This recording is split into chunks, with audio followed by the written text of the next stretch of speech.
اعوذ باللہ من الشیطان الرجیم، بسم اللہ الرحمن الرحیم۔ اللہ تعالیٰ کا لاکھ لاکھ احسان ہے کہ ایک دفعہ آج پھر اللہ تعالیٰ کے اس کلام کو ہم سمجھنے کے لیے اور سیکھنے کے لیے یہاں جمع ہوئے ہیں۔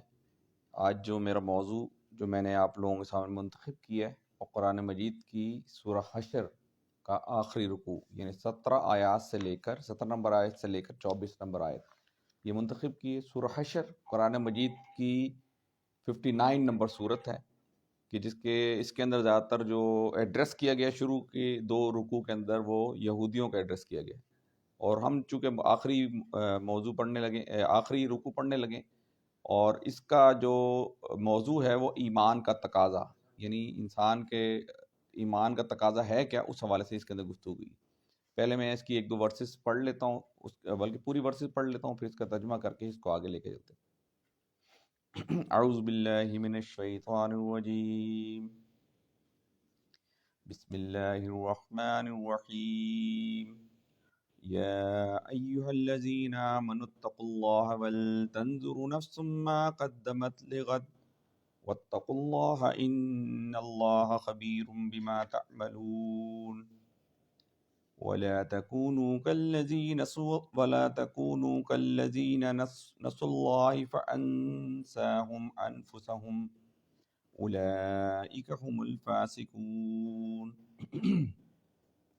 لا يستوي أصحاب النار وأصحاب الجنة، أصحاب الجنة هم الفائزون۔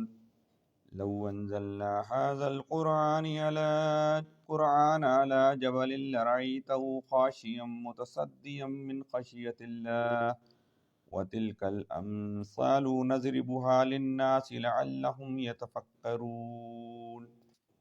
والله الذي لا إله إلا هو عالم الغيب والشهادة هو الرحمن الرحيم۔ والله الذي لا إله إلا هو الملك القدوس السلام المؤمن المهيمن العزيز الجبار المتكبر سبحان الله عما يشركون۔ هو الله الخالق البارئ المصور له الأسماء الحسنى يسبح له ما في السماوات والأرض وهو العزیز الحکیم۔ صدق اللہ العلی العظیم۔ ترجمانی کچھ اس طرح ہے: اے لوگو جو ایمان لائے ہو، اللہ سے ڈرو اور ہر شخص یہ دیکھے کہ اس نے کل کے لیے کیا سامان کیا ہے۔ اللہ سے ڈرتے رہو، اللہ یقیناً تمہارے ان سب اعمال سے باخبر ہے جو تم کرتے ہو۔ ان لوگوں کی طرح نہ ہو جاؤ جو اللہ کو بھول گئے تو اللہ نے انہیں خود اپنا نفس بھلا دیا، یہی لوگ فاسق ہیں۔ دوزخ میں جانے والے اور جنت میں جانے والے کبھی یکساں نہیں ہو سکتے، جنت میں جانے والے ہی اصل میں کامیاب ہیں۔ اگر ہم نے یہ قرآن کسی پہاڑ پر اتار دیا ہوتا تو تم دیکھتے کہ وہ اللہ کے خوف سے دبا جا رہا ہے اور پھٹا پڑتا ہے۔ یہ مثالیں ہم لوگوں کے سامنے اس لیے بیان کرتے ہیں کہ وہ اپنی حالت پر غور کریں، اور اللہ ہی ہے کہ جس کے سوا کوئی معبود نہیں، غائب اور ظاہر ہر چیز کا جاننے والا اور وہی رحمان اور رحیم ہے۔ وہ اللہ ہی ہے کہ جس کے سوا کوئی معبود نہیں، وہ بادشاہ ہے نہایت مقدس، سراسر سلامتی، امن دینے والا، نگہبان، سب پر غالب، اپنا حکم بزور نافذ کرنے والا، وہ بڑا ہی ہو کر رہنے والا۔ پاک ہے اللہ اس شرک سے جو لوگ کر رہے ہیں، وہ اللہ ہی ہے جو تخلیق کا منصوبہ بنانے والا اور اس کو نافذ کرنے والا اور اس کے مطابق صورت گیری کرنے والا۔ اس کے بہترین نام ہیں، ہر چیز جو آسمان اور زمین میں ہے اس کی تسبیح کر رہی ہے، اور وہ زبردست اور حکیم ہے۔ ربی اشرح لی صدری ویسر لی امری واحلل عقدۃ من لسانی یفقہوا قولی۔ عزیزان گرامی، قرآن مجید کی یہ وہ واحد صورت ہے کہ جس کے اندر اللہ تعالیٰ کے 14 نام ایک ساتھ جو ہیں وہ صفاتی نام جو ہے اس صورت کی آخری اس کے اندر آئے، اور اس کی بہت ساری آپ نیٹ پہ بھی سرچ کریں گے، بہت ساری اس کی فضیلت جو ہے اس آخری 2-3 آیات کی کہ جس کے اندر اللہ تعالیٰ کے نام بیان کیے، اس کی بڑی فضیلتیں بھی آئیں۔ اس حوالے سے اب ہم اس کو ذرا آیت وائز اس کو لے کے چلتے ہیں۔ سب سے پہلے ایڈریس جو کیا جا رہا ہے ایمان لانے والوں کو، یا ایھا الذین آمنو، اے ایمان لانے والو، یا ایھا الذین آمنوا اتقوا اللہ ولتنظر نفس ما قدمت لغد واتقوا اللہ ان اللہ خبیر بما تعملون۔ اے لوگو جو ایمان لائے ہو، اللہ سے ڈرو، اللہ سے ڈرو، اور ہر شخص یہ دیکھے کہ اس نے کل کے لیے کیا سامان کیا ہے، اور اللہ سے ڈرتے رہو، اللہ یقیناً تمہارے ان سب اعمال سے باخبر ہے جو تم کرتے ہو۔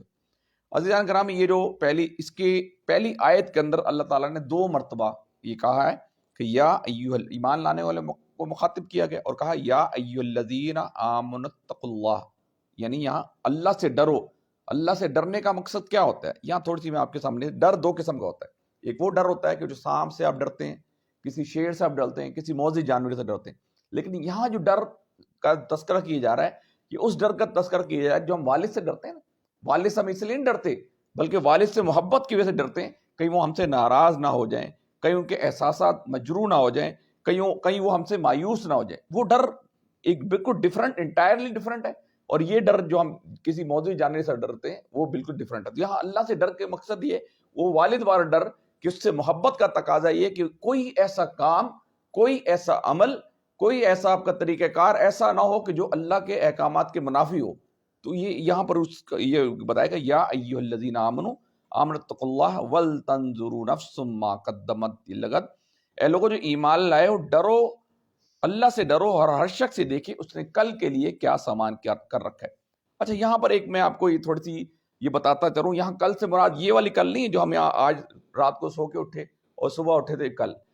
یہاں جس کل کی بات کی جا رہی ہے وہ آنے والا کل، یعنی مرنے کے بعد جی اٹھنے کا ورڈ، جی جب ہم اٹھیں گے، جس کے اندر قرآن مجید کے اندر ہے والبعث بعد الموت، کہ بڑا کل تو وہ ہے کہ جو کہ مرنے کے بعد جب اٹھایا جائے گا اور سب سے حساب کتاب لی جائے گا۔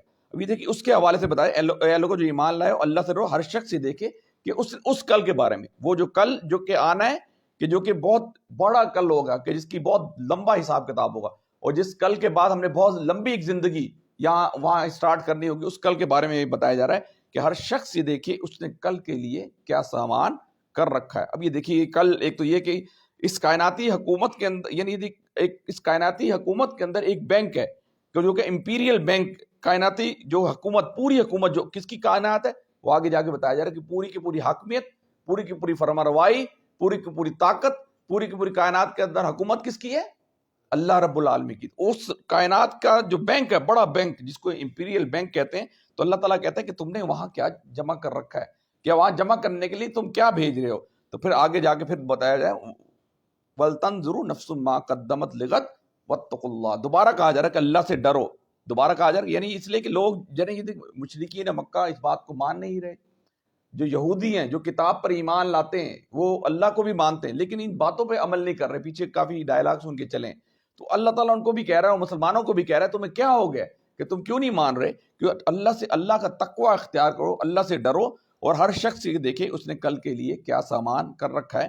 اللہ سے ڈرتے رہو، یقیناً اللہ تمہارے ان سب اعمال سے باخبر ہے جو تم کرتے ہو۔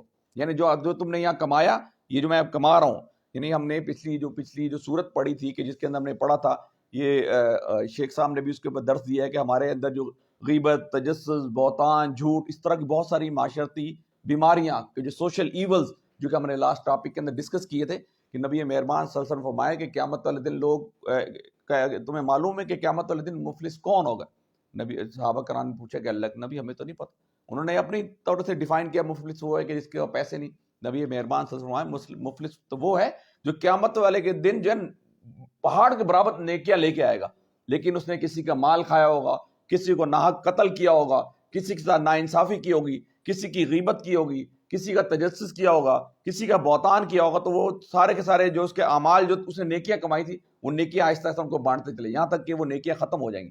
پھر بھی لوگ آگے تقاضا کر رہے ہوں گے۔ پھر اللہ تعالیٰ کے نبی فرمایا کہ پھر یہاں تک ہوگا، پھر ان کے گناہ جو اس کے ساتھ دے دیے جائیں گے، اور وہ پہاڑ کے مانند جو نیکیاں تھیں وہ گناہوں کے اندر تبدیل ہو جائیں گی، اور اس کو اٹھا کے جہنم کے اندر پھینک دیا جائے گا۔ تو یہاں پر یہ فرمایا جا رہا ہے یہ کہ اللہ تعالیٰ سب کچھ جاننے والا ہے۔ اللہ تعالیٰ یعنی اللہ یقیناً تمہارے ان سب اعمال سے اللہ تعالیٰ باخبر ہے جو تم کرتے ہو. آگے چلیے. وَلَا تَكُونُوا كَالَّذِينَ نَسُوا اللَّهَ فَأَنسَاهُمْ أَنفُسَهُمْ أُولَٰئِكَ هُمُ الْفَاسِقُونَ. یہ دیکھیے یہ بڑی ایک امپورٹنٹ یہ جو آیت ہے بہت زبردست آیت ہے کہ جس کے بارے میں ڈاکٹر محمد اقبال سے ایک دفعہ ایک نظریہ خودی کسر رنہا لا الہ الا اللہ، ڈاکٹر اقبال صاحب نے، علامہ محمد اقبال صاحب نے ایک خودی کا ایک کانسیپٹ، ایک نظریہ پیش کیا بال جبری کے اندر، جبریل کے اندر، بانگ درا کے اندر. بہت زبردست کانسیپٹ جو ہے نا. یہ جو آیت ہے یہ خودی کا جو فلسفہ جو ہے نا ان کا، اس کی جو مین سورس تھی وہ یہ آیت تھی. ایک دفعہ نذیر نیازی صاحب وہ ایک دفعہ آتے ہیں علامہ اقبال کے پاس اور یہ کہتے ہیں کہ ڈاکٹر صاحب آپ مجھے یہ بتائیں کہ آپ کا جو یہ فلسفی کا یہ خودی کا جو نظریہ ہے، یہ خودی کا جو کانسیپٹ جو آپ نے لیا ہے، اس کے بارے میں آپ نے کیسے تحقیق، کہاں سے آپ کو یہ ملا، سورس کہاں سے ملی؟ انہوں نے کہا ٹھیک ہے تم کل جو ہے میرے پاس آ جانا. وہ جناب کاغذ قلم لیتے ہیں، بڑا انتظار کرتے ہیں کہ بھئی مجھے بڑا مشکل سے ٹائم مل گیا ہے، ایک ایسے زبردست اسکالر سے، ایک ایسے زبردست مدبر سے، ایک ایسے زبردست شاعر مشرق سے، مجھے حکیم الامت اور شاعر مشرق سے ٹائم مل گیا، آج تو میرا بڑا زبردست دن گزرے گا. وہ اگلے دن کاغذ قلم لے کے جاتے ہیں، وہاں جا کے کتاب لے کے جاتے ہیں اور ڈائری بھی لے کے جاتے ہیں، وہاں جا کے بیٹھتے ہیں اور ڈاکٹر وہ علامہ اقبال کے پاس بیٹھتے ہیں، کہتے ہیں جی بتائیے اب آپ نے جو خودی کا جو اتنی بڑی زبردست قسم کا جو فلسفہ پیش کیا ہے کہ جس کے بارے میں جو نے پوری اس وقت پوری دنیا کے اندر تہلکہ مچا ہے، وہ کیا ہے؟ تو انہوں نے کہا کہ وہ سامنے قرآن مجید پڑھا، وہ نکال کے لاؤ. جب قرآن مجید نکال کے لاتے ہیں تو ان کو کہتے ہیں یہ آیت پڑھو کہ وَلَا تَكُونُوا كَالَّذِينَ نَسُوا اللَّهَ فَأَنسَاهُمْ أَنفُسَهُمْ أُولَٰئِكَ هُمُ الْفَاسِقُونَ، کہ ان لوگوں کی طرح نہ ہو جاؤ کہ جنہوں نے اللہ کو بھول گئے تو اللہ نے انہیں خود اپنا نفس بھلا دیا، یہی لوگ فاسق ہیں. یہ آیت انہوں نے پڑھ کے دی. انہوں نے کہا میں نے خودی کا جو کانسیپٹ تھا، خودی کا جو نظریہ تھا، وہ اس کی جو مین بیسک سورس تھی وہ یہ آیت تھی. ابھی دیکھیے خودی کا جو کانسیپٹ ہے کہ جس کے بارے میں آج جو ہماری جدید دنیا جو کہ میں آپ کے سامنے رکھتا ہوں کہ جو جدید دنیا کا کانسیپٹ کیا آپ نے سنا ہوگا، ہم یہ ڈارون کا ارتقائی نظریہ آپ نے سنا ہوگا نا. ڈارون ایک سائنٹسٹ تھا کہ جس نے یہ ارتقائی نظریہ پیش کیا کہ انسان پہلے بندر تھا، بندر سے پھر وہ آہستہ آہستہ شکل اس کی بدلتی رہی، پہلے اس کی دم ختم ہو گئی، پھر انسان کی شکل میں آ گیا. تو یہ ڈاکٹر اسرار صاحب کا میں کلپ سن رہا تھا، وہ یہ کہتے ہیں کہ جو انسان کا ارتقائی جو مرحلہ ہے کہ گوریلا، چیمپینزی اور انسان، اس کے بہت ساری جو اعداد اطوار ہیں وہ ملتی جلتی ہیں، اور گدھا گھوڑا اس کی بھی بہت ساری اعداد اطوار ملتی جلتی، اور جو محرکات ہیں وہ سارے کے سارے سیم ہیں، تھوڑا ہی فرق ان دونوں کے درمیان ہے. تو یہ جو انہوں نے جو نظریہ پیش کیا، ڈارون نے نظریہ پیش کیا، اور جدید جو یہ یورپین کلچر ہے وہ اس بات کا قائل ہے کہ انسان کو اس قید و بند میں قید نہیں کرنا چاہیے، جبکہ اسلام کہتا ہے کہ جو آپ کے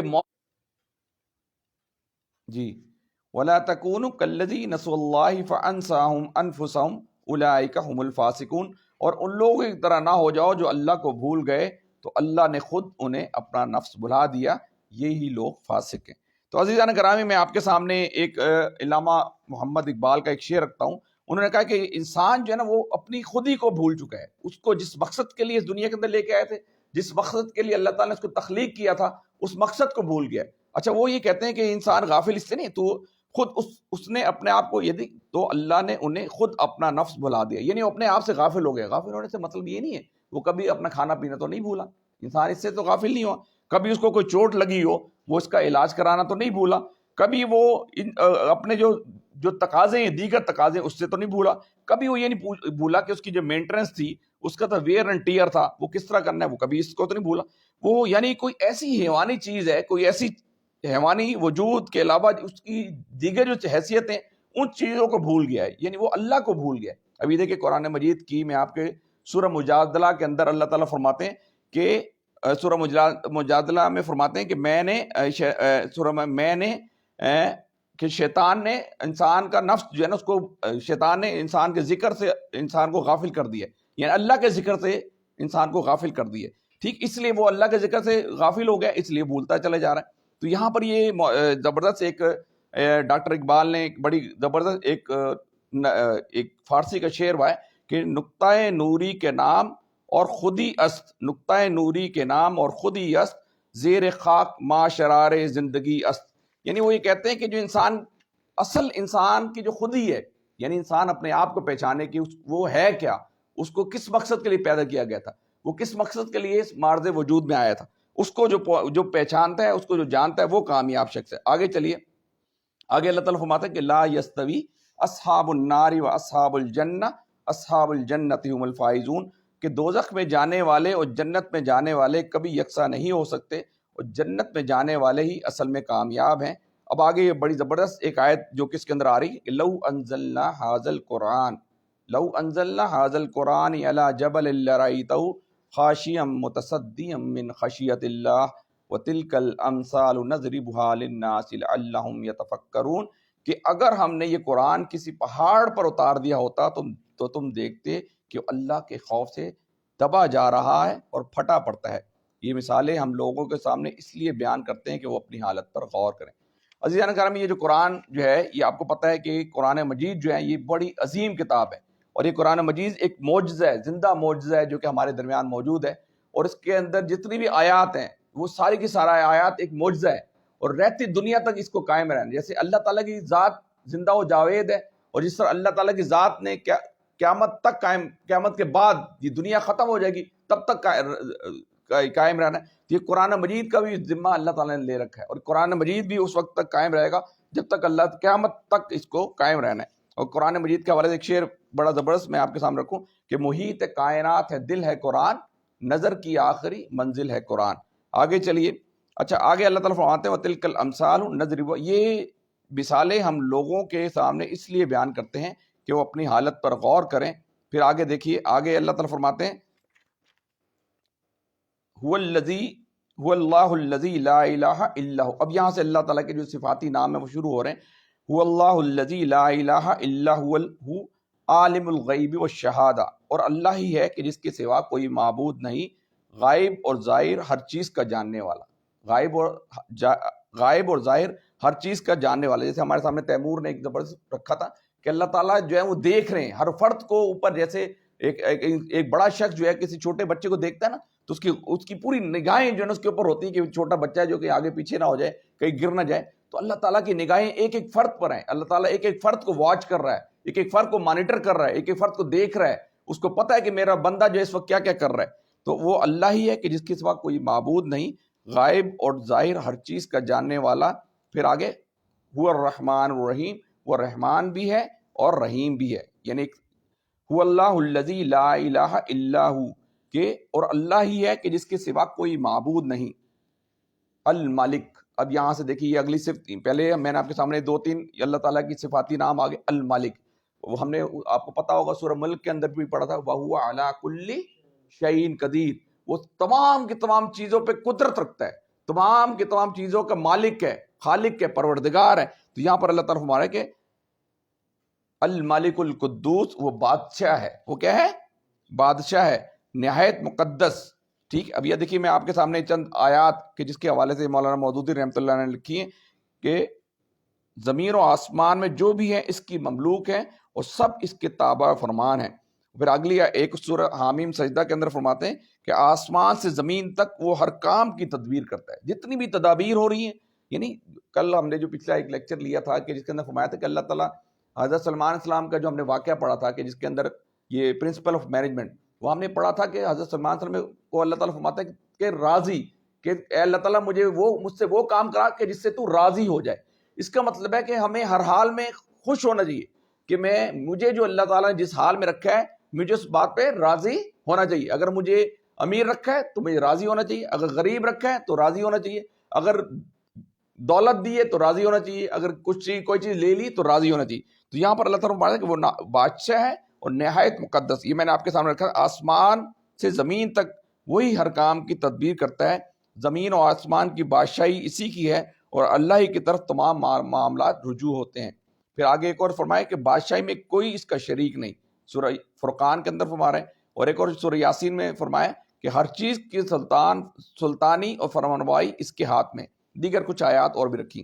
پھر آگے دیکھیے، آگے اللہ تعالیٰ فرماتے ہیں کہ السلام المؤمن المحیمن العزیز الجبار المتکبر سبحان اللہ اما یشرکون، سراسر سلامتی دینے والا، سراسر سلامتی دینے والا، امن دینے والا، نگہبان، سب پر غالب، اپنا حکم بزور نافذ کرنے والا۔ یعنی وہ اس کو کسی بندے سے کوئی پوچھنے کی ضرورت یعنی اتھارٹی، ایبسولوٹ اتھارٹی اس کے پاس ہے، ایبسولوٹ اتھارٹی اس کے پاس ہے کہ وہ اپنا حکم جو ہے بزور نافذ کرنے والا اور بڑا ہی ہو کر رہنے والا، المتکبر، وہ بڑا ہو کر رہنے والا، سبحان اللہ اما یشرکون، پاک ہے اللہ اس شرک سے جو لوگ کر رہے ہیں۔ کون کر رہے تھے یہ لوگ؟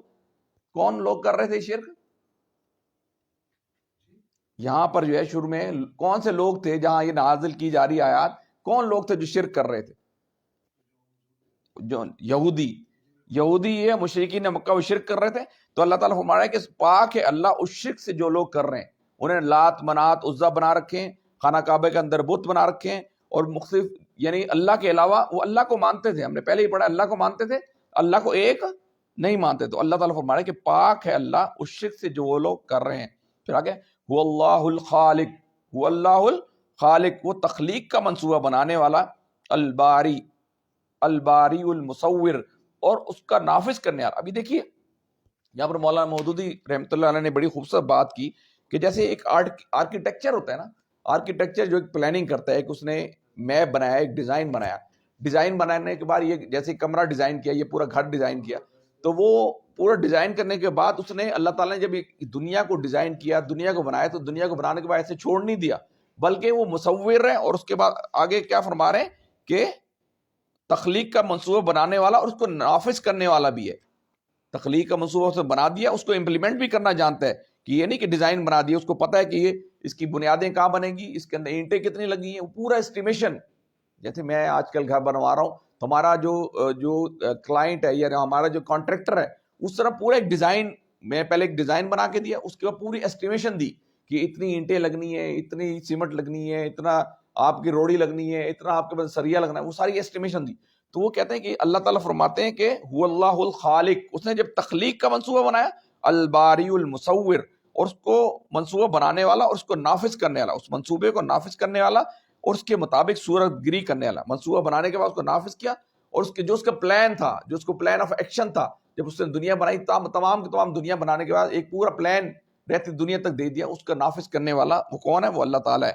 پھر اللہ تعالیٰ فرماتے ہیں کہ مصور لہ الاسماء الحسنی یسبح لہ ما فی السماوات والارض، اور اس کے لیے بہترین نام ہے، ہر چیز جو آسمان اور زمین میں اس کی تسبیح کر رہی ہے، اور وہ زبردست ہے، وہو العزیز الحکیم، وہ زبردست بھی ہے اور حکیم بھی ہے۔ عزیزان گرامی، میں آپ کے سامنے چند چیزیں رکھی کہ جس کے حوالے سے ہم اس کو بس ایک دو ترجمہ دیکھ لیتے ہیں۔ یا ایھا الذین آمنوا اتقوا اللہ ولتنظر نفس ما قدمت لغد، اے لوگو جو ایمان لائے ہو اللہ سے ڈرو، واتقوا اللہ، ہر شخص واتقوا اللہ ان اللہ خبیر بما تعملون، اور ہر شخص یہ دیکھے کہ اس نے کل کے لیے کیا سامان کر رکھا ہے۔ ہم نے یہ دیکھ لیا کہ کل جو ہے وہ بڑی امپورٹنٹ ہے، کہ جس کے اندر ایک انفینائٹ زندگی ہوگی، ایک لامحدود زندگی ہوگی، کہ جس کے اندر بڑا یعنی حساب کتاب جو ہے انسان کو دینا پڑے گا۔ تو کامیاب لوگ وہ ہیں جو اپنے آپ کو پہچانتے ہیں، کامیاب لوگ وہ ہیں کہ جو امپیریل بینک تھا، اس کائناتی دنیا کا سب سے بڑا بینک، وہ آخرت کا جو بینک تھا، اس کے اندر اپنا جو ہے نا زیادہ راہ جو ہے وہ بھیجتے رہتے ہیں، کیونکہ ان کو پتہ ہے کہ یہ جو ہم چیزیں یہاں سے بھیج رہے ہیں وہی کل کو کام آنے والی ہیں۔ اس کے بعد اللہ تعالیٰ فرماتے ہیں کہ وَلَا تَكُونُوا كَالَّذِي نَسُوا اللَّهَ فَأَنسَاهُمْ أَنفُسَهُمْ أُولَٰئِكَ هُمُ الْفَاسِقُونَ، ان لوگوں کی طرح نہ ہو جاؤ جو اللہ کو بھول گئے تو اللہ نے خود اپنا نفس بھلا دیا۔ اس کے اندر ہم نے دیکھ لیا کہ آج کل یہ جو یورپی دنیا ہے یا جو یعنی ویسٹ دنیا ہے، وہ اس چیز کی قائل نہیں ہے، وہ دہری ہے، وہ کہتے ہیں کوئی اللہ نہیں ہے، یہ کائنات خود بخود وجود میں آئی اور خود بخود یہ چل رہی ہے۔ یہ نہیں، یہ بیوقوفی والا سوال ہے۔ اگر یہاں پر میں ایک سوال آپ کے سامنے رکھوں کہ جو اگر ہم یہ ویسٹ کا کلچر دیکھیں، ویسٹ کو اگر ہم اپنے سامنے رکھیں اور ہم یہ سوچیں کوئی کہے کہ یہ جو کمرہ ہے جو خود بخود اس کے اندر اینٹیں آئیں اور خود بخود اس کے اوپر مسالہ لگ گیا اور خود بخود اس کے اندر پنکھے لگ گئے اور خود بخود اس کی لائٹیں لگ گئیں اور خود بخود یہ مکان بن گیا، تو لوگ کہیں گے تو بیوقوف ہے۔ تو اس وقت جو ارتقائی جو مراحل سے، جس سے وہ کہتے ہیں جی انسان بندر سے بنا، بندر سے بننے کے بعد دنیا، بگ بینگ تھیوری، ایک بگ بینگ جنا ایک ذرہ تھا وہ پھٹا، یعنی ایک بڑا کرہ تھا وہ پھٹا، اس سے دنیا وجود میں آئی اور ساری دنیا خود بخود چل رہی ہے۔ یہ بیوقوفانہ جو ہے نا وہ ایک ان کا کانسیپٹ ہے جو کہ انہوں نے دیا کہ ان لوگوں کی طرح نہ ہو جاؤ اللہ کو، جو اللہ کو بھول گئے تو اللہ نے خود انہیں اپنا نفس بھلا دیا۔ یعنی اس لیے کہ وہ اللہ تعالیٰ کو بھول گئے تو انہوں نے اللہ تعالیٰ نے ان کو اپنا نفس بھلا دیا۔ وہ غافل ہو گئے، اس چیز سے غافل ہو گئے، وہ اپنی خود ہی سے غافل ہو گئے، کیونکہ ان کے ذہن میں ہے کہ یہ انسان چونکہ حیوان ہے اور اس کی حیوانی جبلت ہے، کوئی ماں نہیں، کوئی بیٹی نہیں، کوئی بیوی نہیں، جس سے چاہے آپ زنا کر لیں، جس سے چاہے آپ ہم بستری کر لیں، جس کو چاہے جتنے مرضی کپڑے پہن لیں، جتنے مرضی کپڑے اتار دیں. تو یہ کلچر جو ہے اللہ تعالیٰ کہہ رہے ہیں کہ وہ جو اللہ کو بھول جاتے ہیں، جو اللہ کو بھول جاتے ہیں تو اللہ تعالیٰ ان کو اپنا نفس خود بجھا دیتا ہے، اور یہی فاسق ہیں، یہی گمراہ ہیں، یہی گندگی اور غلاظت میں پڑے ہوئے، اور ان کا انجام دیکھتے ہیں. پھر آگے اللہ تعالیٰ فرماتے ہیں کہ دوزخ میں جانے والے اور جنت میں جانے والے کبھی یکساں نہیں ہو سکتے، اور جنت میں جانے والے ہی اصل میں کامیاب ہیں. پھر آگے اللہ تعالیٰ قرآن مجید کے حوالے سے لو انزلنا ھذا القرآن، یعنی ہم دیکھیں حضرت موسیٰ علیہ السلام کی بات میں آپ کے سامنے کہ موسیٰ علیہ السلام جب کوہ طور پہ گئے نا، تو ایک دعا کچھ لوگوں نے کہا، یہ ان کے ذہن میں خیال آیا کہ مجھے اے اللہ تعالیٰ مجھے اپنا دیدار کرا دیجیے، مجھے اپنا دیدار کرا دے. اب موسیٰ علیہ السلام جو وہاں چلے گئے تو میں آپ کے سورہ آراف کے اندر یہ واقعہ میں ملتا ہے. سورہ آراف کے اندر موسیٰ علیہ السلام کہا کہ اللہ تعالیٰ میں آپ کو دیکھنا چاہتا ہوں. تو اللہ تعالیٰ نے فرمایا کہ تم مجھے نہیں دیکھ سکتے. یہ دیکھیں میں لو انزلنا، اللہ تعالیٰ لو انزلنا ھذا القرآن علی جبل لرأیتہ خاشعا متصدعا من خشیۃ اللہ. ابھی دیکھیں اس کو ذرا ریلیٹ کیجئے کہ جب موسیٰ علیہ السلام سورہ آراف کے اندر آتا ہے کہ وہ پہاڑ پر گئے اور کہا اللہ تعالیٰ میں آپ کو دیکھنا چاہتا ہوں، تو اللہ تعالیٰ نے کہا ذرا اس پہاڑ کو دیکھو، ہم اس پر اپنی تجلی، ذرا اس پہاڑ کو دیکھو تو ہم اس پر اپنی تجلی اس پہاڑ پر ڈالیں گے، اگر سہ جائے گا تو تم سمجھنا کہ تم بھی دیکھ سکو گے. تو جب اس کی تجلی، اللہ تعالیٰ کی تجلی جو ہے وہ پہاڑ پہ پڑی تو وہ ریزہ ہو گیا. تو بلا واسطہ حضرت موسیٰ علیہ السلام بیہوش ہو گئے کہ وہ تجلی ذات باری تعالیٰ کی تھی. تو یہاں پہ اللہ تعالیٰ ایک یعنی ضمناً ایک بات کر رہے ہیں، انڈائریکٹلی ایک بات کر رہے ہیں کہ لو انزلنا ھذا القرآن علی جبل لرأیتہ، کہ اگر ہم یہ قرآن کسی پہاڑ پر کسی پہاڑ پر اتار دیا ہوتا تو تم دیکھتے کہ وہ اللہ کے خوف سے دبا جا رہا ہے اور پھٹا پڑتا ہے. پھر آگے اللہ تعالیٰ وَتِلْكَ الْأَمْثَالُ نَضْرِبُهَا، یہ مثالیں ہم لوگوں کے سامنے اس لیے بیان کرتے ہیں کہ وہ اپنی حالت پر غور کریں. یہ ساری مثالیں دی. پھر آگے اللہ تعالیٰ فرماتے ہیں اللہ لا الہ الا ہو، کہ وہ اللہ ہی ہے کہ جس کے سوا کوئی معبود نہیں، غائب اور ظاہر ہر چیز کا جاننے والا. ہم سمجھتے ہیں کوئی چیز چھپ کے کر رہے ہیں، کوئی بندہ ہمیں دیکھ نہیں رہا. ایک دفعہ ایک عالم نے ایک مرغی لی اور اپنے طلبہ کو کہا کہ بھئی یہ ایک مرغی لو، 2-3 مرغیاں رکھ لی اور کہا کہ یہ جا کے ایسی جگہ پہ ذبح کر کے آؤ جہاں تمہیں کوئی دیکھ نہ رہا ہو. ایک طالب علم گیا چھپ کے ذبح کر کے آ گیا، دوسرا گیا چھپ کے ذبح. ایک طالب علم بڑی دیر تک نہیں آیا، کافی دیر ڈھونڈتا رہا، آخر زندہ مرغی لے کے آ گیا. زندہ. اس نے پوچھا بھائی کیا ہوا؟ اس نے کہا میں نے فلانی جگہ ذبح کی. دوسرے نے بتایا میں نے فلانی. تیسرے نے کہا تم نے کیوں نہیں ذبح؟ نے کہا میں جہاں بھی جاتا تھا مجھے احساس ہوتا کہ مجھے کوئی دیکھ رہا ہے، مجھے میرا رب دیکھ رہا ہے. تو اللہ تعالیٰ یہاں پر یہ فرما رہے ہیں کہ اللہ تعالیٰ یہاں پر کیا فرما رہے ہیں کہ وہی اللہ ہے کہ جس کے سوا کوئی معبود نہیں، غائب اور ظاہر ہر چیز کا جاننے والا، ہر چیز کا جاننے والا وہی رحمان اور رحیم ہے. یہ سورہ فاتحہ کے اندر اس کو ہم ڈیفائن کر چکے ہیں. هو اللہ الذی لا الہ الا ہو، کہ وہ اللہ ہی ہے کہ جس کے سوا کوئی معبود نہیں. الملک وہو علی کلی، تمام کے تمام بادشاہی، فرمانروائی، حکومت کس کی ہونی چاہیے؟ اللہ تعالیٰ کی. هو الملک، وہ بادشاہ ہے، بادشاہ ہے تمام، یعنی اقتدار اس کے پاس ہے. اچھا بادشاہ کبھی کمزور نہیں ہوتا نا، اقتدار ہوتا ہے، وہ امپلیمنٹ کرنا جانتا ہے. پھر القدوس، نہایت مقدس ہے. پھر آگے اللہ تعالیٰ فرماتے ہیں سراسر السلام المؤمن، سراسر سلامتی دینے والا، امن دینے والا، نگہبان. یہ ساری خاصیتیں ہیں. یعنی بادشاہ کے پاس یہ ساری قوت ہوگی تو وہ ہی کرے گا نا. تو وہ بادشاہ، وہ کہہ رہے ہیں بادشاہ جو ہے وہ بڑا مقدس ہے، پاکیزہ ہے. وہ ایسا نہیں کہ اپنے چیزوں کا استعمال. پھر امن دینے والا، نگہبان، سب پر غالب رہنے والا، اور اپنا حکم بزور نافذ کرنے والا، اور بڑا ہی ہو کر رہنے والا. پاک ہے اللہ اس شرک سے جو لوگ کر رہے ہیں. وہ اللہ ہی ہے جو تخلیق کا منصوبہ بناتا ہے. اس میں کیا میں نے مثال دی تھی جی؟ آپ بتائیں ذرا شیخ صاحب. نہیں دے، میں نے آپ کو بتایا تھا هو اللہ الذی، هو اللہ الخالق الباری المصور.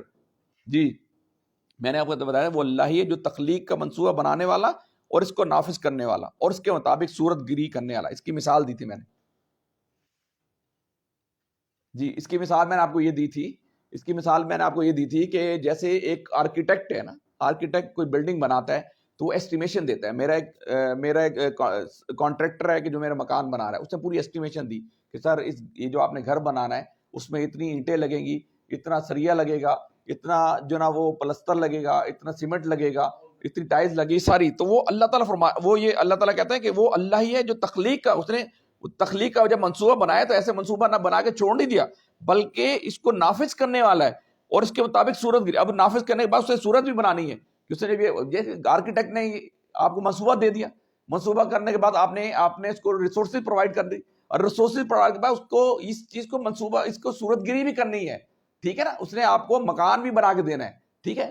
تو اللہ تعالیٰ یہاں پر اللہ تعالیٰ یہ فرما رہے ہیں کہ وہ اللہ ہی ہے جو تخلیق کا منصوبہ بنانے والا اور اس کو نافذ کرنے والا اور اس کے مطابق صورت گری بھی کرنا جانتا ہے، ٹھیک ہے. اور اس کے بہترین نام ہے ہر چیز جو آسمان و زمین میں اس کی تسبیح کر رہی ہے، اور وہ زبردست بھی ہے اور حکیم بھی ہے. اللہ تعالیٰ دعا ہے کہ اللہ تعالیٰ مجھے اور آپ کو ان باتوں پر عمل کرنے کی توفیق عطا فرمائے. اقول قولی ھذا استغفر اللہ لی ولکم ولسائر المسلمین.